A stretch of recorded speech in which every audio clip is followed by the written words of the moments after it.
Viides finaaliottelu Vimpelin Saarikenttä. Tervetuloa mukaan suoraan lähetykseen suomalaiseen urheilujuhlaan, kun Vimpelin veto ja Sotkamon Jymy ratkaisevat tänään Suomen mestaruuden kohtalon. Eli maailman parasta pesäpalloilua on tänään tarjolla.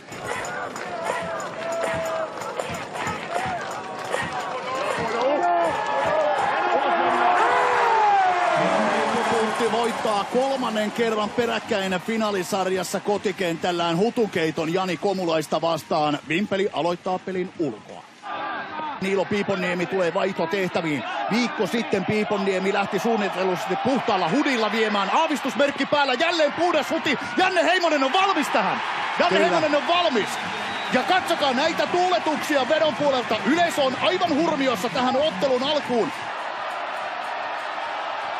Roope Korhonen ja Ketenia on irti. Onko Tomi Kohonen kakkospesältä myös irti? Pallo heitetään kolmospesälle. Ei ole irti. Oli kyllä hyvä Roopen lyönti, mutta Tuomo Lennmark ykkösvahtina nappaa kovan lyönnin kiinni. Ja sitten tullaan kotiin. Kolmospolttaja kanalalle, helppo pallo. Varma palautus yhden pompun kautta. Kolmas risti tauluun.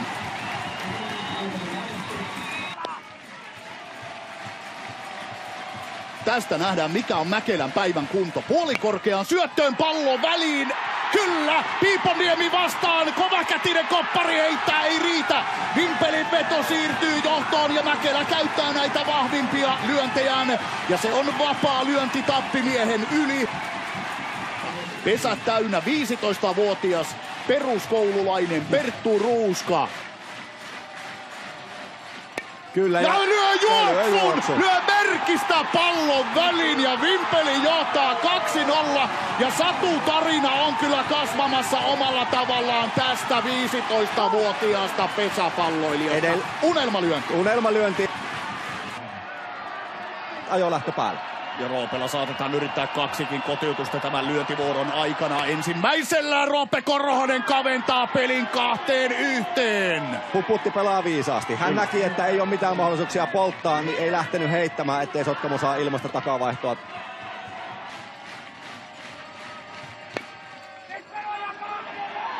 Korhonen joutuu peruuttamaan ja Mikko Kanala takaa läpi mainokset pelastavat. Saukko lähtee kotipesään ja selvä palo tulee. Ja Kanala menee kolmosella. Ei, Korhonen ei saa pallo kiinni. Nyt menee pallo jokeen. Avataan selostamon ovi, me näemme toiselta puolelta minne pallo vierii. Kuvassa sitä ei varmasti erota. Katsotaan nyt mitä tapahtuu. Tästä varmasti näkyy nyt. Eli korkea pomppu. No ensinnäkin mainosaita pelastaa Sotkamo. Ja Korhonen otti aika rauhallisesti, Saukko lähti yllättäen kotiin, selvä palo kotiin, menee sieltä alta ja portista. Ja sinne yleisömeren sekaan Toni Kohonen joutuu lähtemään. Ja heittää sieltä pallo. Saman tien on jo pallo. Kyllähän se tietysti johonkin pysähtyy, koska niin vauhdilla pallo menee. Me ei nähdä sitä, että pysähtyykö se katsomorakenteeseen vai katsojan jalkaan. Niin. Ja se siihen tuomorista kun perusti päätöksensä, että ei pystytty näkemään, että mikä pallon pysäytyi. Sitten on Perttu Ruuska ajoneuvotilanteessa.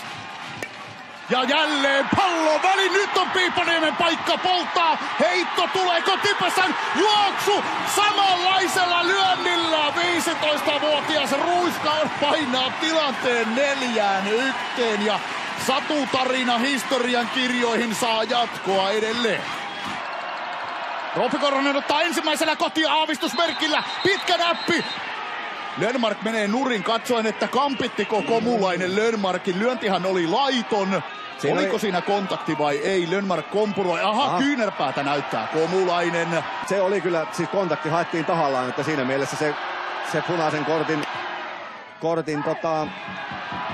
kriteerit täyttää, mutta epäilen, että keltaisella kortilla olisi kuitenkin ottelun huomioon ottaen, niin tuomarit päästänyt lönnin. Sitten liikutaan. Lyönti on maissa, Kosti lähtee kaukaa. Ja Isoketo on tulossa, se tarkoittaa juoksua. Petasiko paikkaa kahdella ensimmäisellä, kovaa sinne. Ja nyt lähti vähän hiljaisempi lyönti. Ja tilanne on 5-1. Ensimmäisellä pallo väliin ja tilanne on kaventumassa. Puputti heittää kolmospesälle. Tekee jälleen hyvän ratkaisun, vaikka sieltä paloa ei tule. 5-2. Roope Korhonen lyö, Niko Korhonen tuo. Ja Piiponniemi hienosti hereillä kakkospesällä. Puputti tommosen pikku hämäys. Näytti, että lähtee heittämään kotipesään, mutta käänsikin kolmoselle ovelasti. Ja sitten läpilyöntiyritys Sami Haapakoski ja tekee palon vielä kaiken päätteeksi takapalon huuskosta. Sitten seuraava syöttö on jo ilmoilla. Pallo väliin, Puputti tulee vastaan, ei ole mahdollisuuksia polttaa. Sotkamo kaventaa, siinä se tarpeellinen toinen juoksu tulee nyt kainuulaisten kannalta. Jani Komulainen sen tuo ja kuinka ollakaan tämäkin juoksu. Pallo väliin. Onko tässä nyt muita kotituksia nähty kuin näitä vastaavia? No muutama kyllä sellainen, mutta aivan unelmaosumia. Tuo vaikea lyöntisuoritus. On. Kyllä nämä miehet saa näyttämään tuon helpolta ja nyt on jakson loppu lähellä.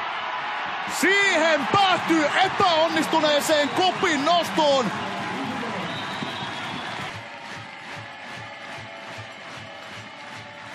Mäkelän toinen lyönti. Aavistusmerkki kääntääkin näppinsä kolmospuolelle. Hartikainen. Voittava ulkopelisuoritus. Jälleen kerran Sotkamon Jymyltä, mutta olipa raju ratkaisu myös Janne Mäkelältä. Aivan viime tipassa käänsi sen kolmospuolelle. Hartikainen näpittää, Lennmark! Katsomista asennosta lähtee heitto. 358 ottelua nimenomaan runkosarjassa Vimpelin vedon Superpesis miehistössä.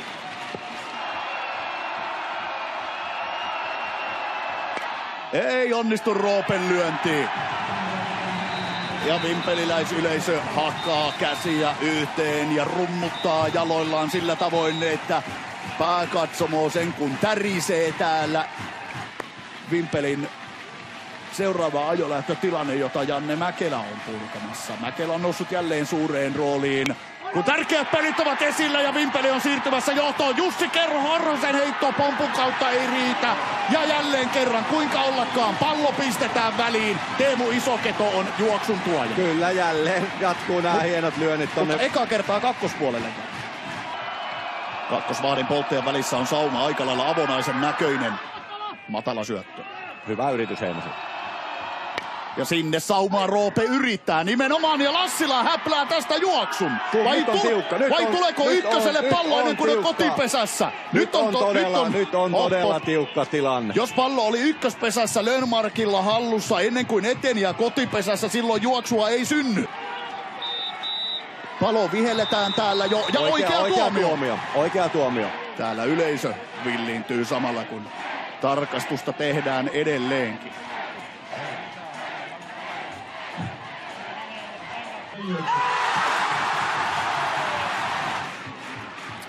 Ja Kuosmanen saa. No. En nyt tiedä, nyt ei tiedetä mistä syystä, jos purnaamisesta tämä varoitus tulee, niin tämän olisi voinut jättää ehkä tekemättä. Nyt se syöttö nousee puolikorkea. Ei nyt aivan niin korkea kuin äsken mitä tuli todettua, mutta hieman normaalia korkeampi. Ja ei tässä muuten Ruuska lähde lyömään enää viimeisiä lyöntejä lainkaan. 2 lyöntiä on Hartikaisella vielä jäljellä.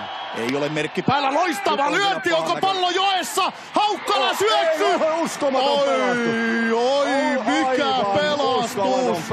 Kyllä. Se saattaa olla jopa Suomen mestaruuden arvoinen pelastus. Se saattaa olla sitä ja siinä Haukkalan pelipukukin näyttää, että pikkusen on otettu iskua vastaan. Ja sitten kakkospesään kova pommi. Tiukka tilanne, Haapakoski heittää ja tekee palon. Rinta-Aho torjuu, Haapakoski vangitsee, heittää. 3 kotiutusyritystä, ei juoksua Jymyllä.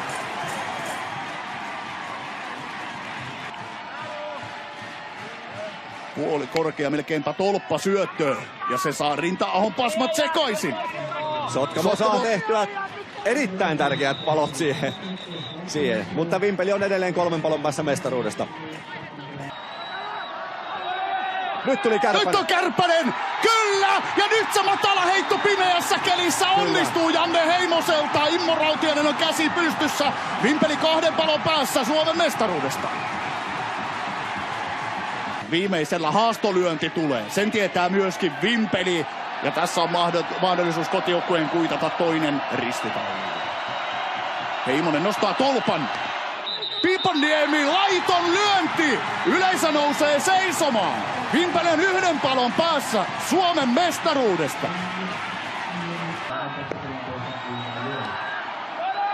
Jännäksi menee, huonot lähdöt, siinä on mestaruuden varmistava heitto Severi Lassilalta. Vimpelin veto palaa Suomen mestariksi 6 vuoden tauon jälkeen. 5. finaali päättyy vedolle lukemin 2-0.